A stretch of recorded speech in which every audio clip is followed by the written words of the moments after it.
March 18th, 2025. On Saturday, U.S. District Judge James Boasberg ordered that the Trump administration stop deporting anyone from the United States under the authority of the 1798 Alien Enemies Act, and that the planes carrying individuals to prison in El Salvador be turned around. Despite the order, the administration declined to bring the planes back, and administration officials appeared to mock the order, with Secretary of State Marco Rubio reposting the message of Salvadoran President Nayib Bukele that read, "Oopsie, too late," along with a laughing emoji. On Sunday, lawyers from the Department of Justice suggested that the planes were outside the jurisdiction of the U.S. when Boasberg issued the order, or that the order didn't take effect until it was entered into the electronic docket, although his verbal order that he said had to be complied with immediately came about 45 minutes earlier, before at least one of the planes landed. On Monday, the Justice Department unsuccessfully asked a federal appeals court to remove Boasberg from the case. In a hearing, Boasberg asked the administration to clarify its actions after it appeared to defy the court by rushing the planes off the ground and to El Salvador. In response to the Justice Department's claim that the judge's orders had no authority over the flights once they left U.S. airspace, the judge noted that the power of the federal courts does not end at the end of U.S. airspace. Boasberg also appeared to reject the claim of the DOJ lawyers that there is no judicial order until it is published in a written filing. The DOJ also refused to tell Boasberg anything about the flights, saying that even their number was a question of national security, although the administration had talked extensively about them on public media. Boasberg scheduled another hearing today to get the DOJ lawyers to answer the questions they had refused to address. This morning, President Donald Trump took to social media to call Boasberg a radical left lunatic of a judge, a troublemaker and agitator who was sadly appointed by Barack Hussein Obama, was not elected president. He didn't win the popular vote by a lot. He didn't win all 7 swing states. He didn't win 2,750 to 525 counties. He didn't win anything. I won for many reasons in an overwhelming mandate, but fighting illegal immigration may have been the number one reason for this historic victory. I'm just doing what the voters wanted me to do. This judge, like many of the crooked judges I am forced to appear before, should be impeached. Trump's post sounds as if he is nervous about the increasing unrest over his policies and is trying to convince people that he has a mandate, although in fact more people voted for other candidates in the 2024 election than voted for him. But it was his suggestion that any judge with whom he disagrees should be removed that sparked pushback from Chief Justice of the Supreme Court John Roberts, who issued a statement saying, "For more than 2 centuries, it has been established that impeachment is not an appropriate response to disagreement concerning a judicial decision. The normal appellate review process exists for that purpose." Roberts wrote the Trump v. United States decision of July 1, 2024, establishing that presidents cannot be prosecuted for crimes committed as part of their official presidential duties, and it seems likely that Trump did not expect a rebuke from him. U.S. District Judge Theodore Chuang also sought to stop the administration's power grab.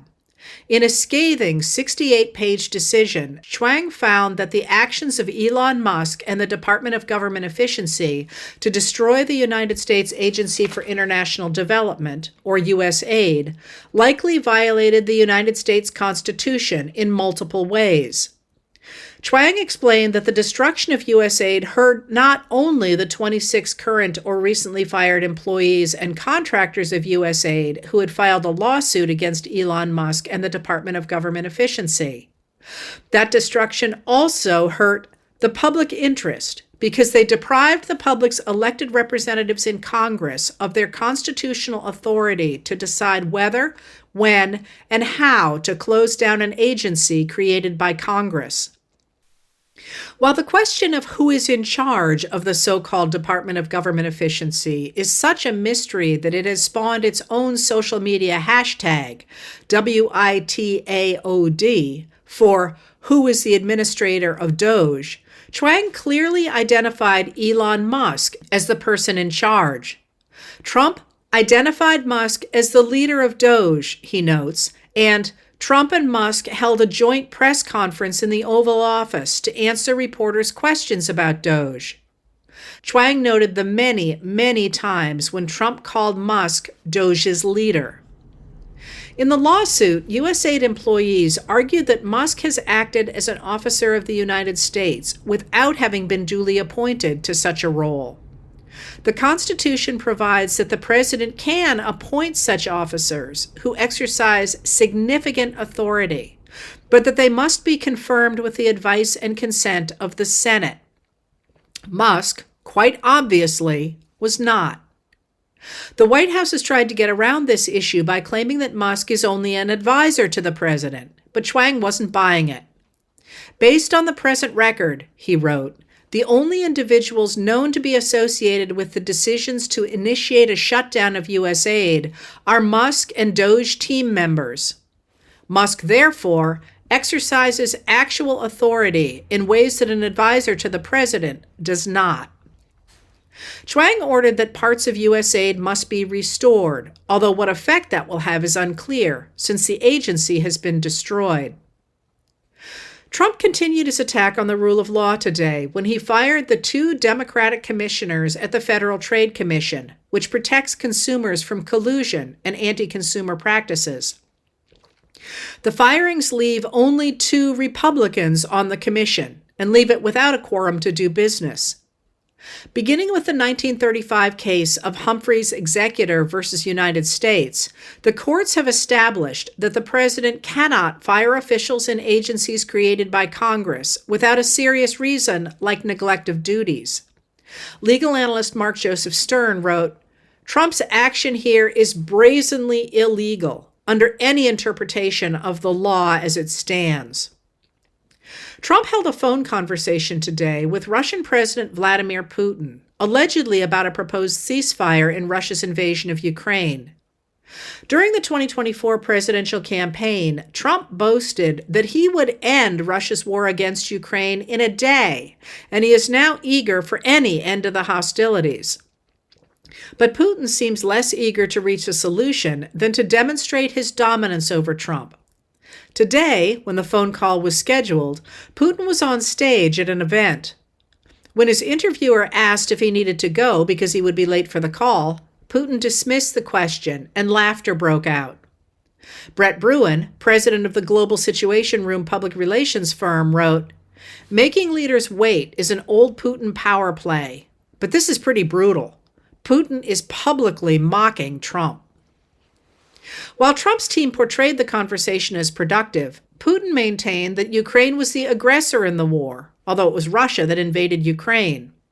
Putin also demanded that the U.S. and allies must stop all military aid and the sharing of intelligence with Ukraine, conditions that would hamstring Ukrainian resistance to the Russian invasion. Finally today, Health and Human Services Secretary Robert F. Kennedy Jr. has proposed addressing the H5N1 bird flu that is decimating U.S. poultry and cattle farms by simply letting the disease run rampant.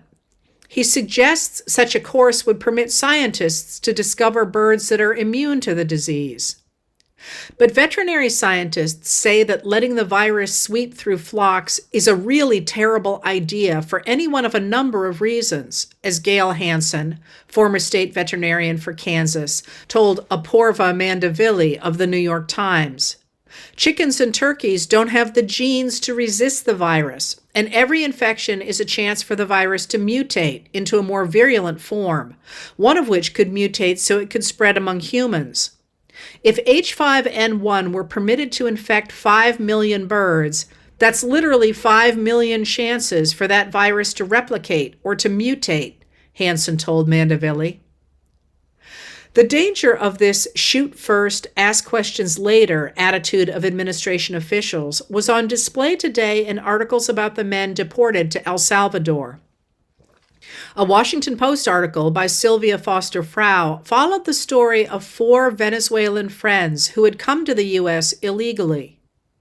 They shared a townhouse in Dallas, where immigration officials picked them up last Thursday. The men signed deportation papers, expecting to return to Venezuela. But although there is no record that the men committed crimes in the U.S., and their families insist they are not affiliated with the Venezuelan Tren de Aragua gang, whose members White House officials claim were on the weekend's deportation flights, the men are shown in the videos of those deported to prison in El Salvador. A Reuters story by Sarah Kanosian and Christina Cook reported that family members who suspect their loved ones have been sent to El Salvador have launched a WhatsApp helpline.